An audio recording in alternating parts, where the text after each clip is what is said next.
Paano at saan makikita lahat ng my day or story mo na pinost mo sa inyong Facebook page or Facebook profile? Hello guys, good morning for today's video. Ang topic po natin ngayon ay paano at saan makikita lahat ng my day or story na pinost mo sa inyong Facebook page or Facebook profile. Ito lang po ang gagawin nyo kung gusto nyo po makita lahat ng mga pinost nyong story or my day sa inyong Facebook. May nag-comment po kasi nito sa akin guys. Ito pa ang comment niya. Sabi niya po sa akin, sis, saan ko ba makikita yung post kong story? Thank you for watching, Ma'am Marlene De Leon. Thank you so much. Pwede po ba magtanong? Pwede ba PM ako? Magtatanong lang ako about sa Facebook ko? Pwede po kayo sa akin mag-PM guys kasi nakapublic naman po ang aking messenger. Basta yung kaya ko lang pong sagutin, sasagot naman po ako guys. Ito lang po ang gagawin nyo ma'am. Punta lang tayo guys sa ating Facebook page. Once na nag-post ka po ng story or my day nyo sa inyong Facebook page, dito nyo po siya makikita sa your story. Halimbawa guys, mag-post tayo ngayon ng aking story. Click po natin ang aking profile. Dito guys, hanap na lang tayo dito na pwede nating maging story. Mag-post lang tayo guys ng story natin. Halimbawa guys, ito. Click mo lang itong share. Then, click natin ang your story.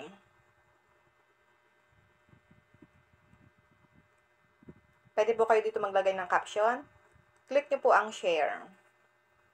Wait lang natin siya guys na ma-post sa ating Facebook page, sa story natin. Then, back natin. Wait lang natin siya guys. Ito siya guys, your story.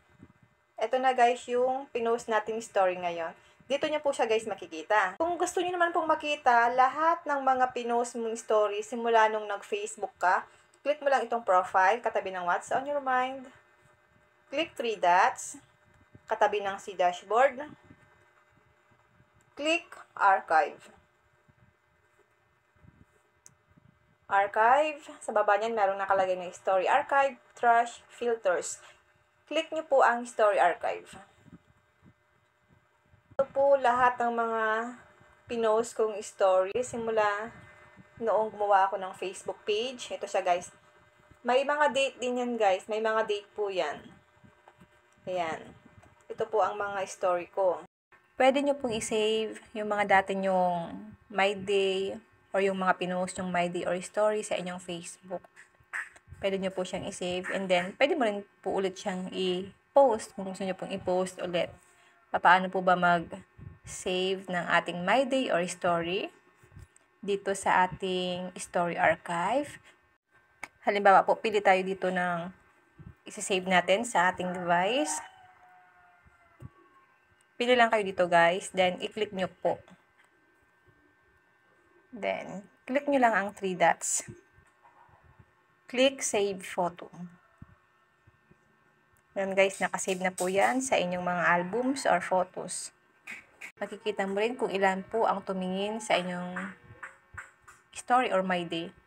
Yan guys, meron siyang eye icon. Doon nyo po makikita kung ilan ang tumingin sa inyong my day or story sa inyong Facebook. Ganyan lang guys ang gagawin nyo kung gusto nyo pong ma-recall or ma-retrieve ang inyong story or my day sa inyong mga Facebook account. Kung gusto nyo pong ma-save ang inyong mga stories or my day sa inyong Facebook page or Facebook profile, kailangan po naka-enable ito. Click nyo lang po ang settings icon. Kailangan naka-enable po itong save to archive. Kasi po, once na naka-on ito or naka-enable, lahat ng mga my day or story nyo, simula nung nag-Facebook kayo, masisave siya dito guys sa inyong story archive. Pero once na naka-turn off yan, hindi po dito masisave ang inyong my day or story nyo. Kailangan guys, naka-turn on yan para lahat ng mga story or my day natin naka-save sa ating Facebook. So, ang gamit ko ngayon guys ay Facebook page. Ganun din po ang gagawin nyo sa inyong Facebook profile. Ganun lang. Kung ano yung ginawa natin dito sa Facebook page, ganun din po ang gagawin nyo sa inyong Facebook profile. Yan guys, ang aking... Kung hindi pa kayo dito guys naka-follow sa aking Facebook page, follow nyo po ako dito guys. Nag-upload po ako dito ng mga tutorials about Facebook Reels, Facebook CapCut application, nag-upload po ako dito. Baka may mga katanungan kayo na hindi pa nasasagot. Baka andito po sa aking mga Reels video. Check nyo lang dito guys. Then, follow nyo po ako para ma-update kayo sa mga susunod kong video. Ngayon, check naman natin sa ating Facebook profile. Switch lang natin. Dito naman tayo guys sa aking Facebook profile. Click nyo po ang profile nyo katabi ng What's on Your Mind. Click 3 dots katabi ng See Dashboard. Click Archive. Click Story Archive.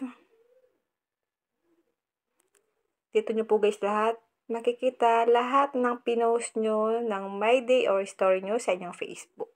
May mga date din yan guys, kaya makikita nyo rin po kung kailan nyo siya pinost or minay day sa inyong mga Facebook profile. Yan guys. Pasensya na kayo guys ha, masyado pong maingay sa labas kasi meron kaming mga manok.